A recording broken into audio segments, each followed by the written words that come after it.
sejahtera dari Tuhan Yesus senantiasa menyertai saudara, dimanapun saudara berada. Saudara, hari-hari ini kita menyadari bahwa begitu banyak kejadian sedang terjadi di bangsa kita, bahkan di bangsa-bangsa. Dan kenapa firman Tuhan yang mengatakan bahwa hari-hari terakhir akan datang, akan tiba masa yang sukar. Dan inilah masa yang sukar itu, di mana saudara dan saya mengalami begitu banyak tantangan, begitu banyak macam pergumulan. Kita juga menyadari bahwa saat ini bangsa kita sedang menghadapi pergumulan yang luar biasa, di mana wabah virus COVID-19 begitu menjerajalela saat ini. Dan sudah ada lebih daripada 200 negara yang terinfeksi daripada virus ini. Dan juga di Indonesia, kita tahu bersama-sama bahwa angka kesakitannya semakin meningkat dan terus meningkat.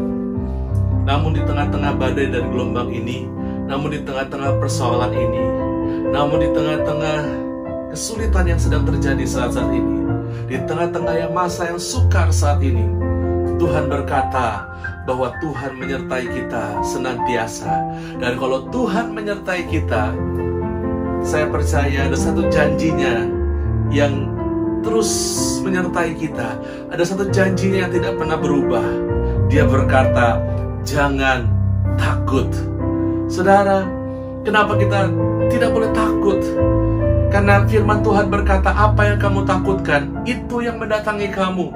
Seperti tertulis di dalam Ayub 3 ayat 25. Firman Tuhan berkata di dalam Ayub 3 ayat 25, karena yang kutakutkan, itulah yang menimpa aku, dan yang kucemaskan, itulah yang mendatangi aku. Saudara, dalam ilmu kedokteran ada satu kondisi yang disebut dengan psikoneuroimunologis, yaitu suatu keadaan di mana daya tahan tubuh seseorang itu akan menurun. Seseorang akan mengalami kondisi di mana dia merasa sakit, dia merasa tidak enak badan, dia merasa tidak nyaman tubuhnya, dia merasa bahwa keadaannya tidak baik. Tapi semuanya itu disebabkan oleh karena apa yang dia takutkan di dalam alam bawah sadarnya, apa yang dia takutkan dalam pemikirannya, itulah yang mempengaruhi seluruh tubuhnya.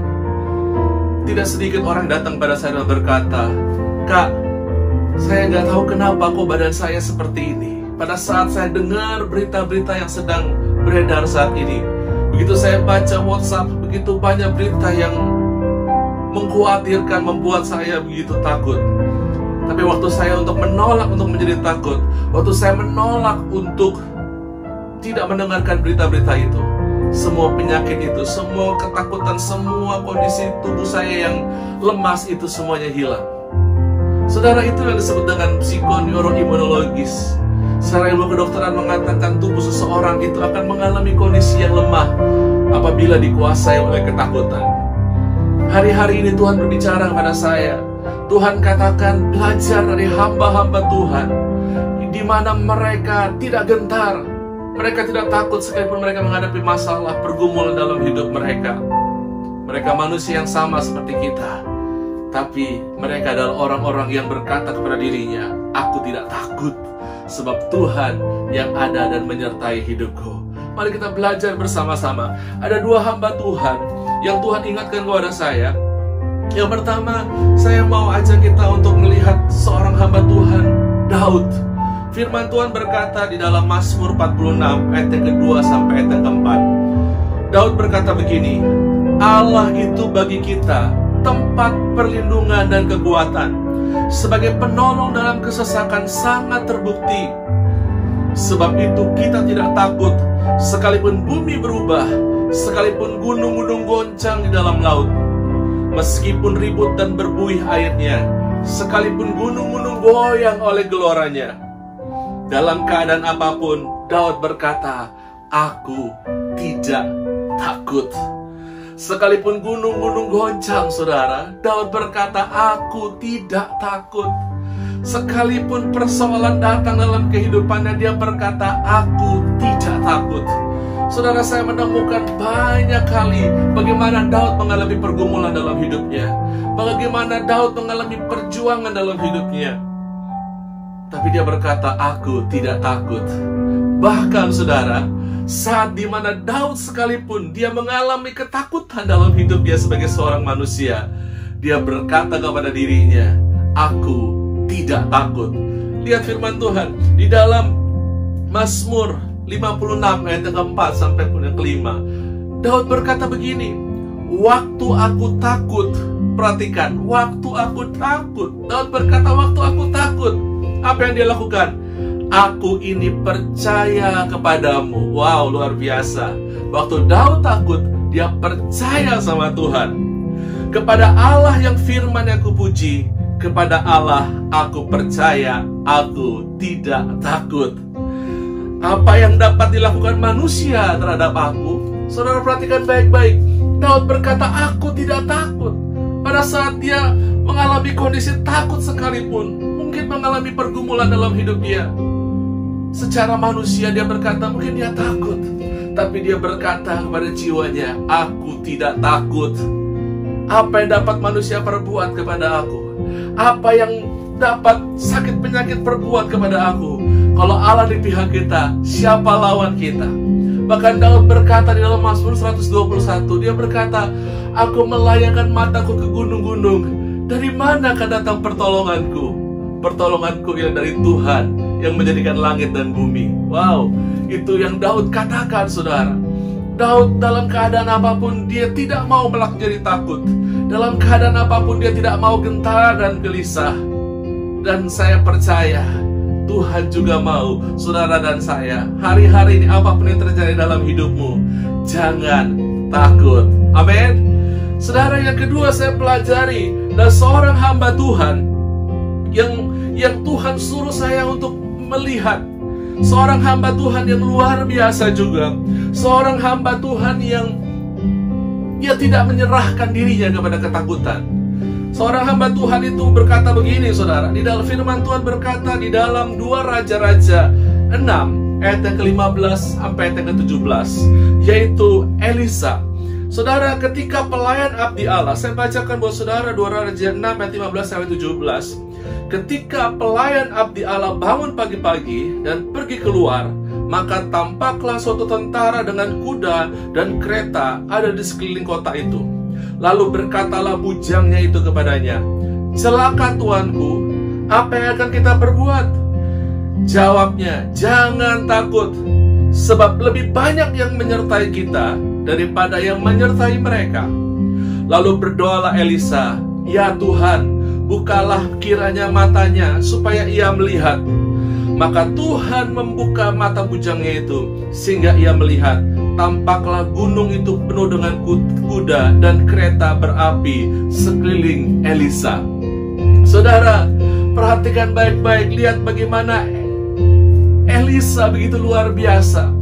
Dia tidak mau menjadi takut. Saudara, bujangnya takut pada saat ada datang tentara datang untuk menyerang mereka. Bujangnya menjadi begitu getar dan gelisah pada saat mereka melihat ada begitu banyak tentara-tentara yang berusaha untuk menangkap mereka. Namun Elisa berkata, jangan takut, sebab yang menyertai kita jauh lebih banyak. Dan saat itu bujangnya belum melihat apa yang Tuhan kerjakan, apa yang Tuhan lakukan. Namun Elisa melihat dengan mata rohaninya. Elisa melihat bagaimana Tuhan menyertai mereka, dan yang menyertai mereka jauh lebih banyak daripada yang menyerang mereka. Saudara, hari-hari ini Tuhan mau kita belajar dari Elisa untuk tidak takut. Apa yang membuat Elisa tidak takut? Karena dia melihat penyertaan Tuhan. Karena dia melihat yang Tuhan lakukan dalam hidup dia jauh lebih hebat, jauh lebih dahsyat, jauh lebih berkuasa, jauh lebih ajaib, jauh lebih daripada apapun yang ada dalam dunia ini. Lebih daripada sakit penyakit, lebih dari resesi ekonomi, lebih dari segala tantangan pergumulan hidupmu. Saudara, Tuhan berkata jangan takut. Belajar dari Elisa, dia tidak takut karena dia hanya melihat kepada Tuhan. Dia hanya memandang kepada Tuhan. Saudara, Tuhan mau saudara hari-hari ini memandang kepada Tuhan. Jangan lihat persoalan, jangan lihat tantangan dan pergumulan. Semua orang ngalamin pergumulan, semua orang ngalamin permasalahan yang sama hari-hari ini. Tapi kalau kita memandang kepada Tuhan, itulah yang membedakan saudara daripada orang-orang yang tidak mengenal Tuhan. Wow, luar biasa. Saudara, dari dua hamba Tuhan itu, saya menemukan ada satu kunci rahasia kenapa dua hamba Tuhan itu tidak menjadi takut dan tidak mau menyerahkan diri mereka kepada ketakutan. Saya mau beritahu saudara, kuncinya adalah karena mereka orang-orang yang diurapi oleh Roh Kudus. Saya mau ajak lihat di dalam 1 Samuel 16 ayat yang ke-13. Firman Tuhan berkata begini, ini bicara tentang Daud. Samuel mengambil tabung tanduk yang berisi minyak itu dan mengurapi Daud di tengah-tengah saudara-saudaranya. Lihat, Samuel mengurapi Daud di tengah saudara-saudaranya. Sejak hari itu dan seterusnya berkuasalah Roh Tuhan atas Daud. Lalu berangkatlah Samuel menuju Rama. Wow, Daud dipenuhi dengan kuasa Roh Kudus. Lihat lagi, saudara, di dalam 2 Raja-Raja 2 ayat yang ke-9 dan ayat yang ke-15. Firman Tuhan berkata begini, dalam 2 Raja-Raja 2 ayat 9. Dan sesudah mereka sampai di seberang, berkatalah Elia kepada Elisa, mintalah apa yang hendak kulakukan kepadamu sebelum aku terangkat daripadamu. Jawab Elisa. Elisa nggak minta yang lain, saudara. Elisa nggak minta harta kekayaan. Elisa nggak minta peninggalan harta warisan daripada Elia. Tapi yang Elisa minta, firman Tuhan berkata, biarlah kiranya aku mendapat 2 bagian dari rohmu. Wow, Elia minta urapan Roh Kudus. Elia minta Roh Kudus, saudara. Ayat 15. Ketika rombongan nabi yang dari Yeriko itu melihat dia dari jauh, mereka berkata, roh Elia telah hinggap pada Elisa. Mereka datang menemui dia, lalu sujudlah mereka kepadanya sampai ke tanah. Wow, saudara, roh Elia, roh dan kuasa Elia, yaitu Roh Kudus, hinggap atas Elisa, memenuhi Elisa, membuat dia menjadi orang-orang yang tidak takut. Roh Kudus mengurapi Daud, memenuhi Daud, membuat Daud menjadi orang yang berbeda, orang yang luar biasa, orang yang penuh dengan berkat Tuhan, orang yang tidak takut dengan apapun juga, sekalipun dia mengalami pergumulan dan tantangan.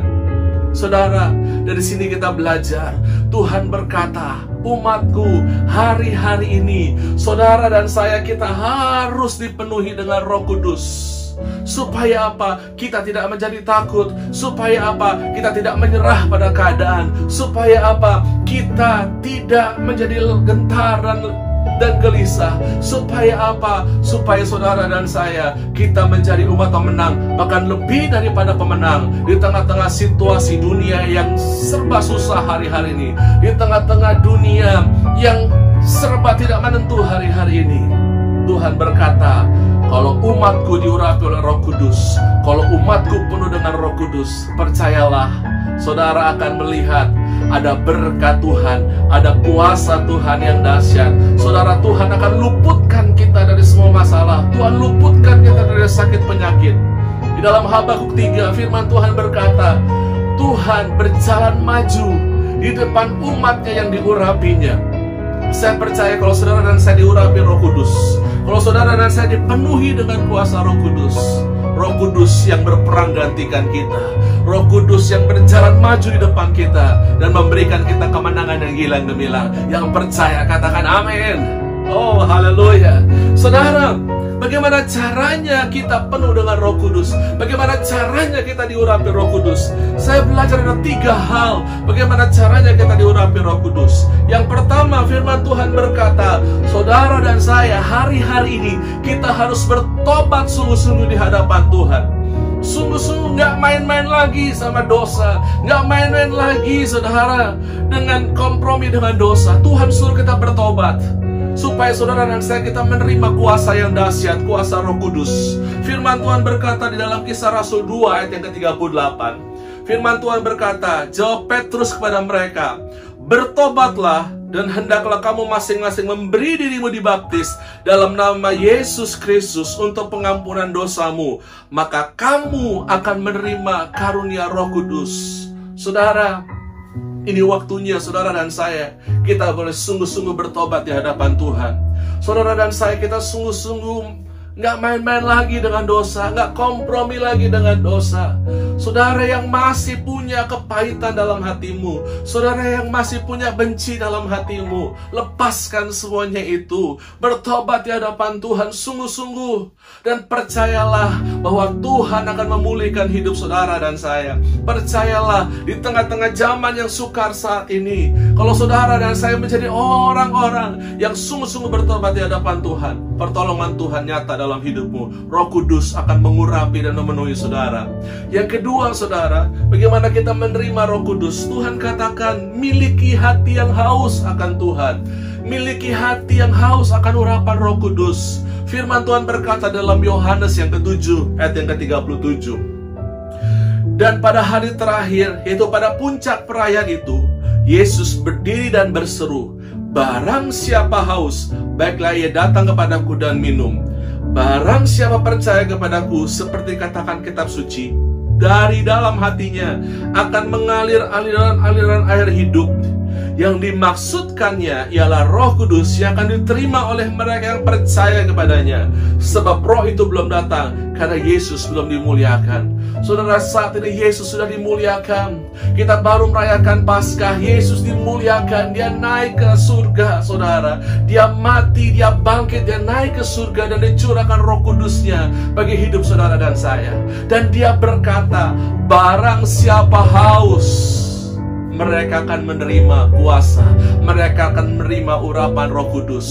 Saudara, miliki hati yang haus hari-hari ini. Firman Tuhan berkata dalam Yehezkiel 36 ayat yang ke-25. Firman Tuhan berkata, sampai dicurahkan air jernih itu. Yaitu air jernih itu bicara soal urapan Roh Kudus. Dia akan memberikan kepadamu hati yang baru, hati yang taat. Saudara, mari kita terus minta urapan Roh Kudus. Miliki hati yang haus dalam hidupmu, supaya engkau terus dipenuhi dengan kuasa Roh Kudus. Saya percaya waktu saudara dan saya terus haus hari ini kepada Tuhan, terus mau mendekat kepada Tuhan, terus mau mencari persekutuan dengan Tuhan, mau terus saudara dan saya kita miliki kerinduan sama Tuhan, maka Tuhan lebih dahulu rindu dan mengasihi saudara. Maka Tuhan akan mencurahkan Roh Kudusnya dalam hidup saudara dan saya lebih dan lebih lagi. Yang percaya katakan amin. Yang ketiga, saudara, bagaimana caranya saudara dan saya menerima urapan Roh Kudus? Firman Tuhan berkata dalam Lukas 11 ayat yang ke-13. Lukas 11 ayat 13. Jadi, jika kamu yang jahat tahu memberi pemberian yang baik kepada anak-anakmu, apalagi Bapamu di surga, Ia akan memberikan Roh Kudus kepada mereka yang minta kepadanya. Saudara, yang ketiga, bagaimana caranya kita menerima Roh Kudus? Saudara dan saya minta urapan Roh Kudus. Saudara, dalam doa saudara hari-hari ini, minta Roh Kudus memenuhi saudara. Dalam puasamu hari-hari ini, minta Roh Kudus mengurapi saudara. Saudara nggak perlu minta berkat, saudara nggak perlu minta kesehatan, saudara nggak perlu minta keselamatan.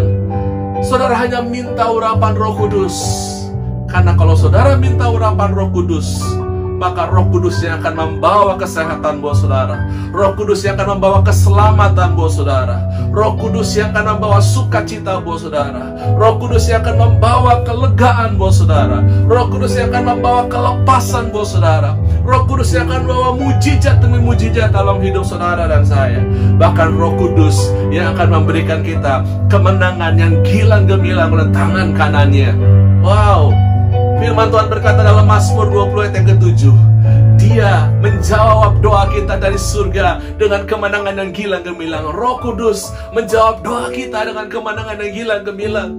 Saudara, miliki hati yang haus akan urapan Roh Kudus. Bertobat sungguh-sungguh dan minta urapan Roh Kudus. Minta Roh Kudus hari-hari ini. 3 ini saudara-saudara lakukan di tengah-tengah pergumulan yang dahsyat, di tengah-tengah masa-masa yang sukar hari-hari ini. Percayalah, saudara dan saya, kita akan diluputkan. Saudara dan saya, kita akan keluar sebagai pemenang, bahkan lebih daripada pemenang. Saudara, saya yakin kalau Daud, dia mampu melewati semua pergumulan dan masalahnya tanpa takut. Kalau Elisa bisa melihat bagaimana Tuhan hadir dalam hidupnya, Elisa melihat bagaimana penyertaan Tuhan, sehingga membuat dia tidak menjadi takut, karena mereka diurapi Roh Kudus. Saya percaya Roh Kudus yang sama yang mengurapi Daud, Roh Kudus yang sama yang mengurapi Elisa, Roh Kudus yang sama akan mengurapi saudara dan saya, sehingga saudara dan saya, kita tidak menjadi takut. Sehingga saudara dan saya, kita mampu melihat apa yang Elisa lihat, penyertaan Tuhan. Sehingga kita, sekalipun kita mungkin takut, kita bisa berkata seperti Daud berkata, sekalipun aku takut, aku percaya kepada Tuhan, aku tidak takut. Wow, saudara, mari kita berdoa. Kita minta hari-hari ini supaya saudara dan saya diurapi oleh Roh Kudus. Saudara dan saya dipenuhi dengan kuasa Roh Kudus. Saya percaya kalau saudara dan saya dipenuhi dengan urapan Roh Kudus, Roh Kudus yang menolong saudara dan saya. Mari kita berdoa. Angkat tanganmu dimanapun saudara berada. Kita berdoa bersama-sama. Tuhan, kami datang di hadapan-Mu, mengucap syukur buat firman-Mu Tuhan. Biar firman ini tertulis, tertanam, dan termateraikan dalam loh hati kami. Tuhan, saat ini kami minta Tuhan, Engkau yang mengurapi kami Tuhan, dengan urapan Roh Kudus-Mu yang terbesar, yang tidak terbatas. Roh Kudus yang menjamah hidup kami, Roh Kudus yang menguasai hidup kami, Roh Kudus yang membukakan mata kami untuk melihat perkara-perkara yang besar yang Tuhan sediakan di tengah-tengah kami. Roh Kudus urapi kami, berikan kami tenaga dan kuasa untuk menahan semua kekuatan musuh, semua sakit penyakit, sehingga tidak mengganggu kami. Oh Tuhan, Engkau memberikan kami tenaga dan kuasa menahan semua kekuatan musuh, sehingga tidak ada satupun resesi ekonomi yang dapat mengganggu kami. Tuhan, kami minta di dalam nama Yesus Kristus, urapi kami dengan Roh Kudus-Mu. Maka Roh Kudus yang akan memberikan kesembuhan buat setiap umat-Mu ini. Maka Roh Kudus yang akan memberikan damai sejahtera buat umat-Mu. Roh Kudus yang memberikan kemenangan buat umat-Mu. Di dalam nama Tuhan Yesus Kristus, kami sepakat, kami minta Tuhan, di dalam nama Yesus, urapan Roh Kudus yang terbesar dan tidak terbatas turun mengalir atas setiap kita. Di dalam nama Yesus, terima Roh Kudus, terima Roh Kudus, terima Roh Kudus. Oh Tuhan, terima kasih, Tuhan, terima kasih. Kami percaya Tuhan Yesus, saat ini kami semua umat-Mu telah menerima urapan Roh Kudus-Mu. Dimanapun kami berada, kami sudah menerima Roh Kudus. Dan kami percaya kami adalah umat yang Tuhan lindungi, kami umat yang Tuhan bela. Dan kami berkata, kami tidak takut di dalam nama Tuhan Yesus Kristus. Terima kasih Tuhan, kami sudah berdoa dan mengucap syukur. Haleluya, haleluya, amin. Saudara, puji Tuhan, saya percaya Roh Kudus sudah memenuhi saudara. Kita tidak lagi menjadi takut. Kita percaya di tengah-tengah dunia yang serba sukar saat ini, ada pertolongan Tuhan, ada Roh Kudus yang menyertai kita, dan Roh Kudus yang memelihara dan melindungi saudara dan saya. Roh Kudus yang memberikan kemenangan buat kita. Tuhan Yesus memberkati.